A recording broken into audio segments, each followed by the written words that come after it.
Puji Tuhan, salam sejahtera buat semua jemaat Tuhan. Senang bisa berjumpa kembali lewat renungan pada malam hari ini. Mari sebelum kita merenungkan kebenaran firman Tuhan, kita akan berdoa untuk firman Tuhan yang akan kita terima. Terima kasih Tuhan, malam hari ini kami datang di hadapan-Mu untuk kami mendengarkan lagi firman-Mu. Mari berkati setiap firman Tuhan yang akan kami terima sehingga menjadi kekuatan dalam kehidupan kami. Baharui kami lewat kebenaran firman-Mu Tuhan. Kami siapkan hati kami untuk menerima renungan firman-Mu dalam nama Tuhan Yesus Kristus. Haleluya. Amin. Ya, puji Tuhan. Malam hari ini saya berikan judul renungan yaitu tentang The Voice ya. Suatu hal yang penting yang harus kita pelajari, yang harus kita renungkan pada malam hari ini.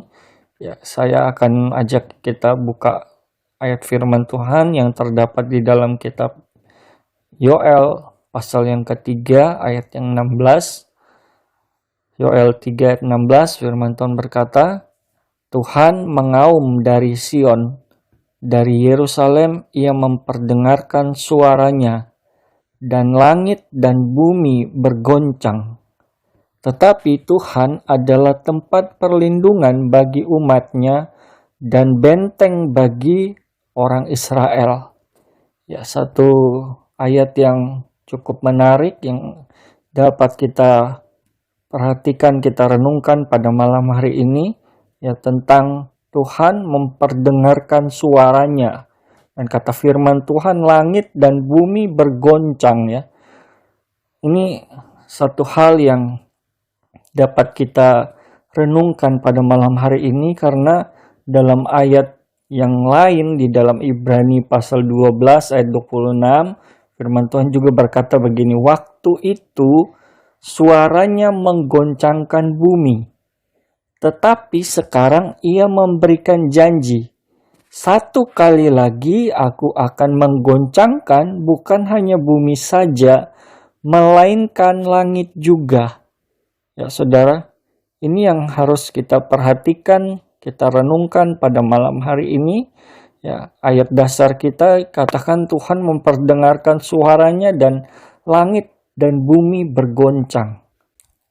Jadi ada hal-hal yang luar biasa yang dapat kita renungkan pada malam hari ini dengan mendengar suara Tuhan.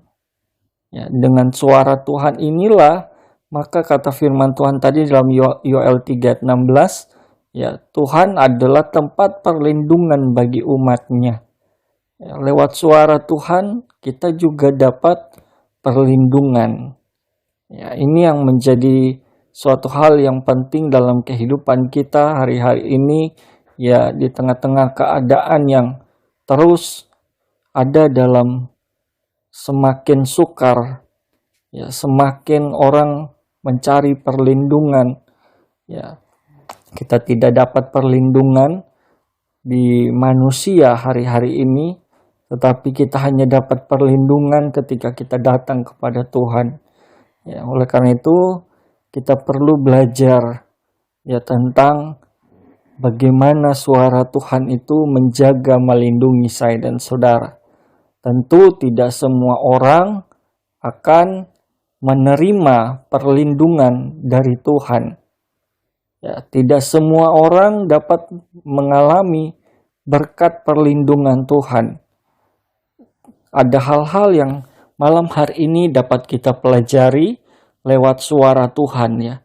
Saya mau ajak kita buka di dalam Yohanes pasal 10 ayat 25 sampai ayat 27. Firman Tuhan berkata begini, Yesus menjawab mereka, Aku telah mengatakannya kepada kamu, tetapi kamu tidak percaya. Pekerjaan-pekerjaan yang kulakukan dalam nama Bapa-Ku, itulah yang memberikan kesaksian tentang aku. Tetapi kamu tidak percaya karena kamu tidak termasuk domba-dombaku. Domba-dombaku mendengarkan suaraku dan aku mengenal mereka dan mereka mengikut aku. Inilah yang perlu kita perhatikan ya. Jadi tidak semua orang dapat menerima berkat perlindungan Tuhan. Hanya orang-orang yang mendengarkan suara Tuhan yang akan menerima berkat perlindungan Tuhan. Ya, kalau kita baca dalam ayat yang tadi kita sudah baca, di situ dikatakan hanya orang-orang yang mendengar suara Tuhan dan percaya kepada Tuhan. Mereka dikatakan termasuk ke dalam golongan domba-domba Tuhan. Ya, domba-domba inilah yang akan dijaga, dilindungi oleh Gembala Agung, yaitu Tuhan Yesus Kristus itu sendiri. Itulah sebabnya untuk mendapatkan berkat perlindungan Tuhan, kita harus menjadi domba-domba Tuhan. Ya, ini yang harus kita lakukan, yaitu kita harus mendengarkan suara Tuhan.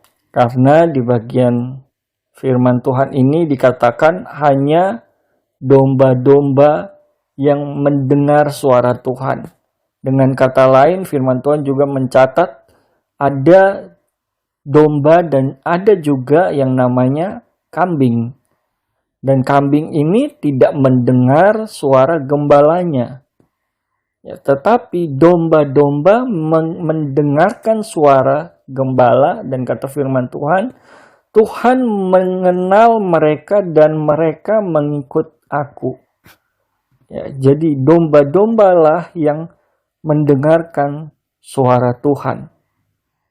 Ya, kalau di dalam Yohanes pasal 10 ayat 3 kita mundur, Yohanes 10 ayat 3 dikatakan firman Tuhan berkata, untuk dia penjaga membuka pintu dan domba-domba mendengarkan suaranya, dan ia memanggil domba-dombanya masing-masing menurut namanya dan menuntunnya keluar.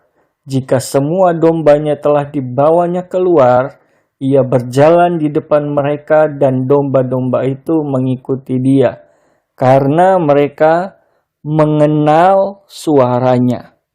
Ya, jadi domba-domba milik kepunyaan Allah, mereka mengenal suara Tuhan. Ya. Oleh karena itu malam hari ini bagaimana caranya supaya kita dapat mengenal suara Tuhan? Karena kalau kita belajar, ya ada suara dari hati manusia, ya hati nurani, hati manusia, lalu ada suara iblis, tetapi ada juga suara Tuhan. Nah, suara yang mana yang harus kita dengar? Ya, untuk dapat mengenal suara Tuhan, maka kita perlu belajar, saudara.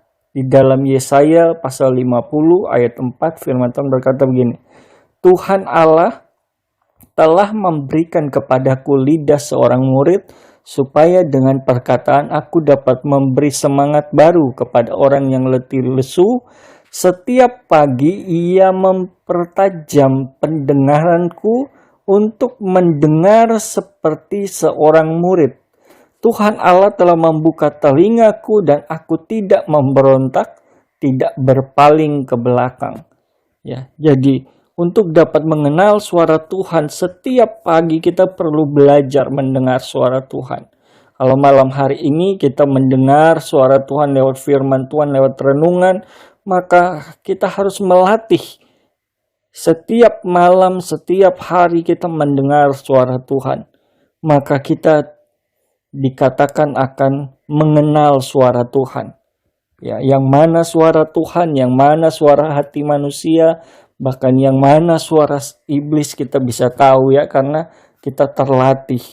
Lalu hal yang kedua supaya kita dapat mengenal suara Tuhan, di dalam Ibrani pasal 4 ayat 7 dikatakan begini, sebab itu ia menetapkan pula suatu hari, yaitu hari ini, ketika ia setelah sekian lama berfirman dengan perantaraan Daud, seperti dikatakan di atas, pada hari ini jika kamu mendengar suaranya, janganlah keraskan hatimu. Ya, jadi hal yang kedua yang harus kita lakukan supaya kita dapat mengenal suara Tuhan, yaitu dengan kita tidak mengeraskan hati. Ya, jadi buka hatimu ketika firman Tuhan ditaburkan, terima firman sehingga kita dapat mengenal suara Tuhan lewat kebenaran firman Tuhan. Hari-hari ini biar kita terus dapat menerima firman Tuhan dari hari ke hari supaya kita dapat mengenal suara Tuhan dan kita akan dijaga, dilindungi karena kita mengenal suara Tuhan. Menjadi domba-domba milik kepunyaan Tuhan yang akan dijaga dan dilindungi oleh Tuhan. Oleh karena itu mari jemaat Tuhan, kita tetap menjadi jemaat-jemaat yang memiliki telinga yang mau mendengarkan suara Tuhan. Ya, inilah yang menjadi renungan kita malam hari ini, biar kiranya Tuhan memberikan kita kekuatan, bahkan perlindungan Tuhan menjadi milik bagian kita. Mari kita akhiri dalam doa, kita tundukkan kepala, kita akan berdoa. Terima kasih Tuhan buat firman-Mu, mari berkati lagi setiap firman yang kami terima malam hari ini, menjadi kekuatan baru dalam kehidupan kami, menjadi pelita untuk Tuhan menuntun setiap langkah kehidupan kami Tuhan. Terima kasih buat malam hari ini. Kami terima firman-Mu renungan pada malam hari ini dengan hati yang penuh ucapan syukur dalam nama Tuhan Yesus Kristus. Haleluya. Amin. Tuhan Yesus memberkati.